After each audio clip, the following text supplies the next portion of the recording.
point does it become an occupation and not just a protest?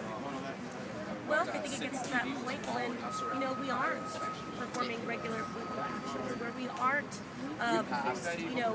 aligning ourselves with movements for social justice, and demanding change. When we stop, having political discussions here on a regular basis. But I don't see that happening anytime soon, because that's the reason why we're here. We're all people that have been able to survive in society up until the point that we chose to live here, and we chose to live here with purpose.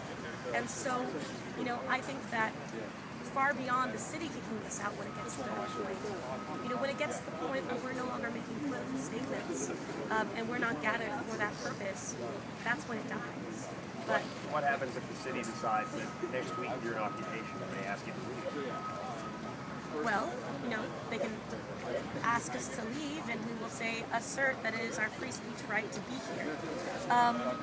If they decide to remove us, as a collective, we have discussed various nonviolent ways to resist being evicted, but we will regroup.